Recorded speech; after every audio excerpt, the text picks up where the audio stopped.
Hello, welcome back to the YouTube channel of Bethel Evangelical Free Church Hanley. I'm Pastor Gervais Charmley, and this is the 6th video in the series on North Yorkshire churches. I think this church is in North Yorkshire. This is the Church of St Michael and All Angels, Barningham, and it's right on the border between North Yorkshire and County Durham. I'm pretty sure historically it is in North Yorkshire, and in fact, looking in front of me, there's Millennium Tapestry, it has Yorkshire on it, so this is in North Yorkshire.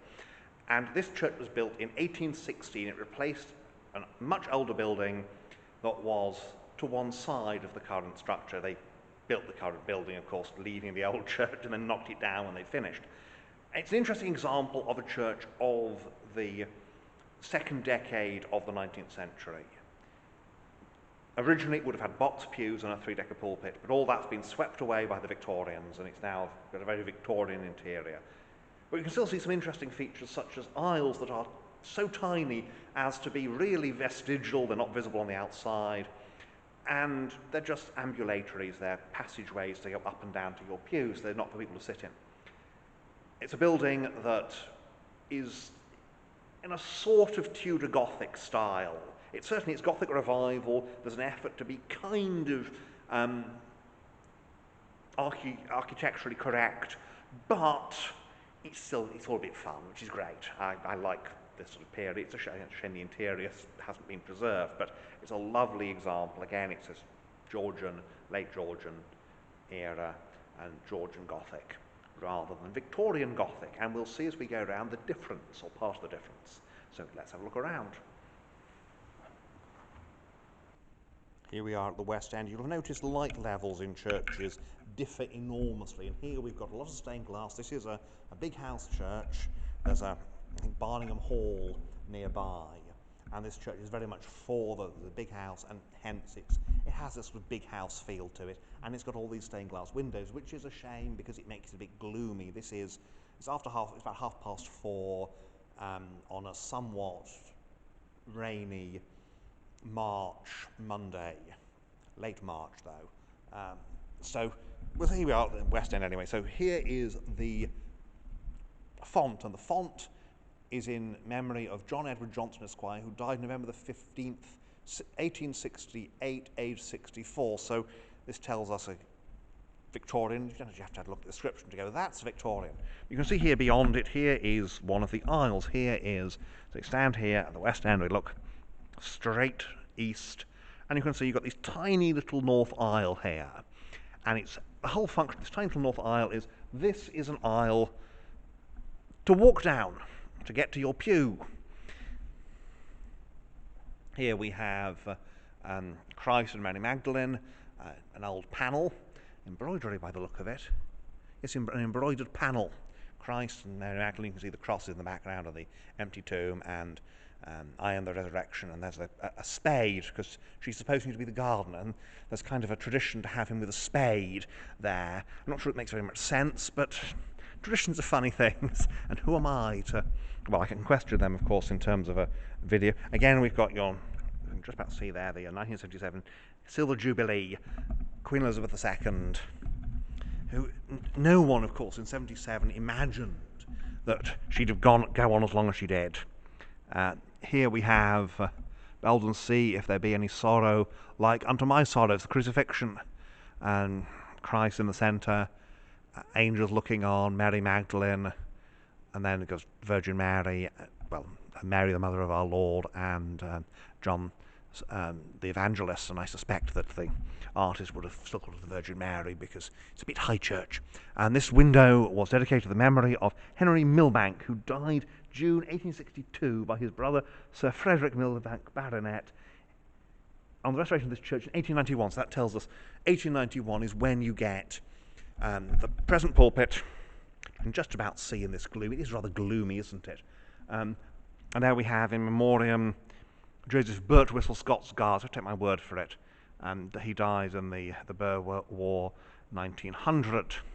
The Boer War, as certain... if you've read 1066 and all that, you tend to go that. We've got another window here, memory of George Whittaker, Colonel, the 60th Rifles, died at Gibraltar, 1890. So just turn around and have a look at that, and you can see here you've got St. Michael vanquishing the dragon, vanquishing Satan rather, in the middle. So that again is, and you've got that's Revelation, of course. Revelation 12:7. You have Satan cast out of heaven. Revelation 14:15, the last harvest. Revelation 15:17, angel carrying a censer.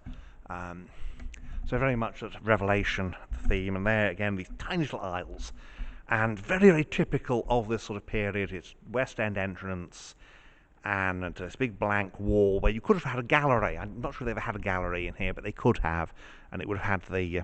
They did. It would have had. There's no evidence of it, but the provision for one, I suspect, rather than ever actually having been one.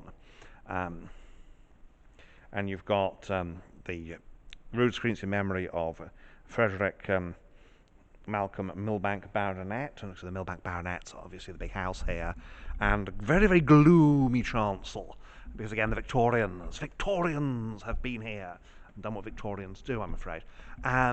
Chandelier, just visible chandelier with a, hopefully see the outline of the dove with a sprig in its mouth. Of course, that's a symbol of both hope and the Holy Spirit. And there we have the east window, Christ in majesty with the four evangelists, and that is in memorial. Harry Millbank died 24th of October 1892, and again by his father, Sir Frederick Millbank. So Millbanks. Dark wood reredos, so all you can see is this brass cross on it. Candlesticks, that tells me high church tradition. Obviously that is going to be from the older church, and it's going to be brought here, and then I've seen the restoration, quote-unquote restoration. Pillar piscina, really can't see that, I'm afraid. I mean, I'd like to be able to see the pillar piscina. Do we have a light on this? I don't think we do.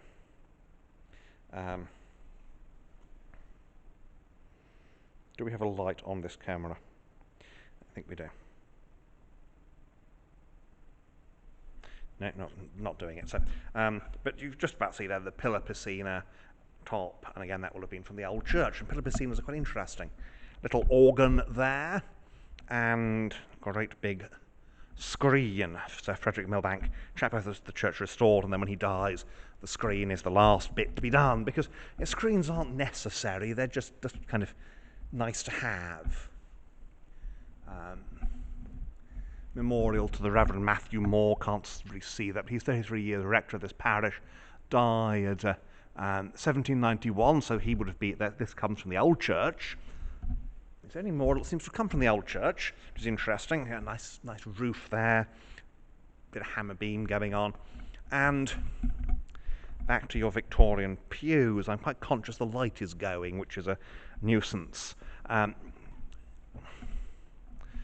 been here before. Another window here, resurrection, Christ, the resurrection of the light, and the resurrection of life rather, and this is in memoriam Christopher Brown Johnson of the 4th Yorkshire Regiment, and he's killed at the Somme in 1916, so he's killed at the Somme, and again this is resurrection. Because one of the things is that for all that people talk about the effects of the Great War, and it does have a pretty devastating effect. Here we go again, another War Memorial, Private Ralph Goldsborough, 13th Battalion, East Surrey Regiment, died 6th December 1917 at the 5th General Hospital at Rouen. For his heart's perennial gladness, for his years undimmed by sadness, for the duty dared and done, for the crown of life well won, we bless thee, Lord. And it's not what our traditional understanding, if you watch Blackadder, that kind of thing, traditional understanding of how people thought in 1917 about the war, but people did still. The problem is, of course, what happens is you get, after the war, you don't get the land fit for heroes that they said they would have, and that's really what leads to disillusionment. So here we have, of course, the young Christ, the Nativity. We've got the presentation of the temple. We've got Christ subject to his parents. You see Joseph with his axe and Mary with her spindle, and then you've got going up to Jerusalem when he was 12, and this is in affectionate memory of William and Anne Hutchinson of Earby, erected by their children AD 1872.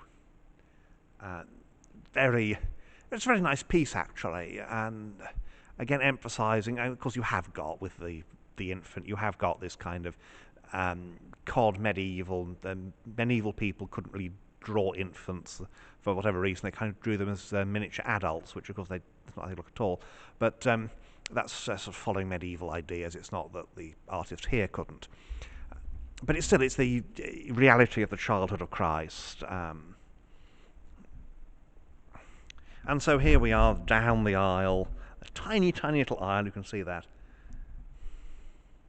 And we have here another, the Glory of God in perpetual remembrance of John Henry Alderson, Sergeant, 18th John Light Infantry, second son of David S. Alderson, posted missing 12th April 1918, presumed to have fallen in the Battle of Balliol on that date, aged 28 years.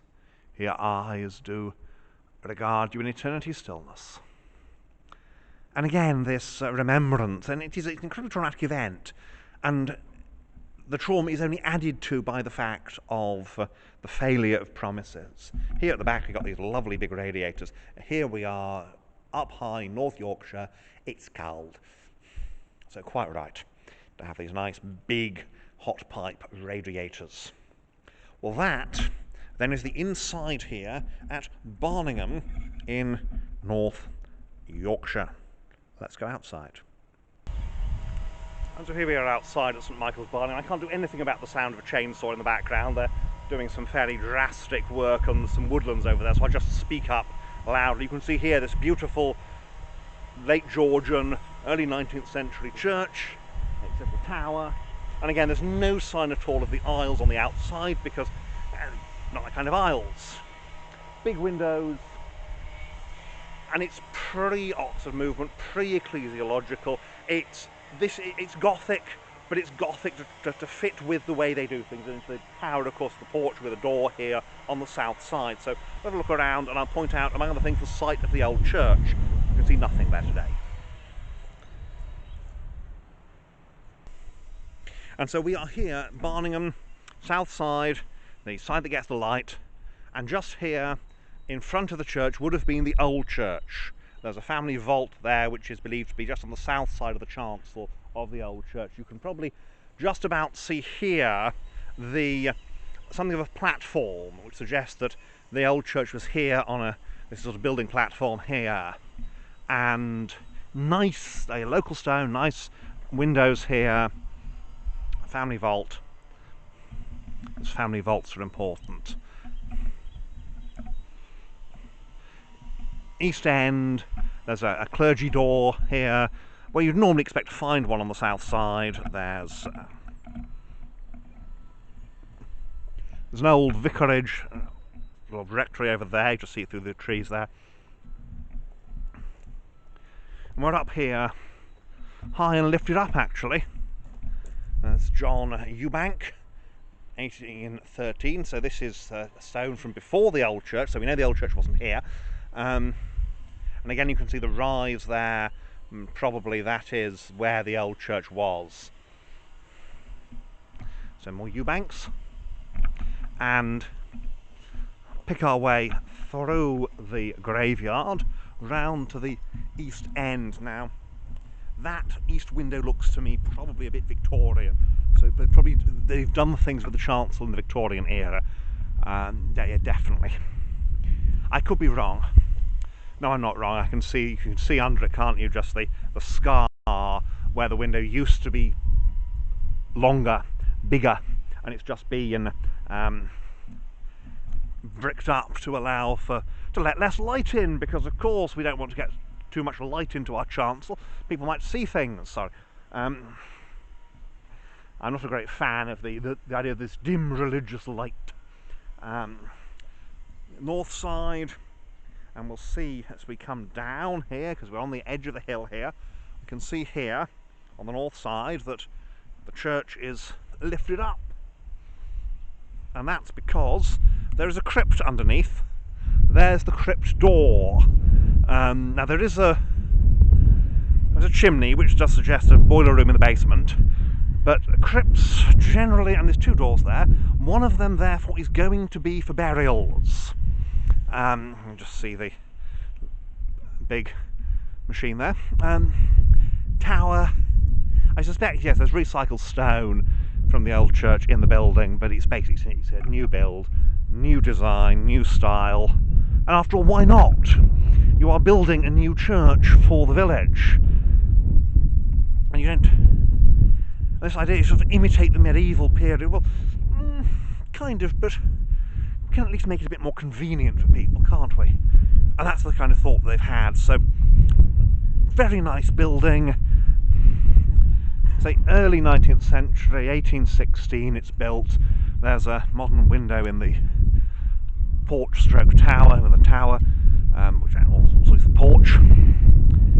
And so back up here, all this moss, there's more moss on this lawn than grass, which is handy because moss needs less in the way of cutting. I think that's the way that, and you see there's the door that would have allowed the rector to go to church from his house without going on the street. And there we are. Lovely little church, Barningham, North Yorkshire. Certainly originally North Yorkshire. I mean, they do play about with the borders here, but this is Barningham, North Yorkshire.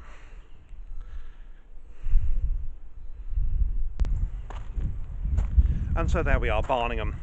This is probably going to be the last in the North Yorkshire series. If there's another one next week, then you'll know that I changed my mind after doing this. This is the last one I'm doing today. Lovely example, I say, of this Georgian Gothic.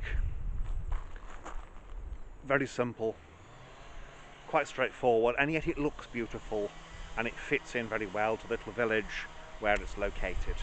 Well, thank you for watching, and may God bless you and keep you until next time.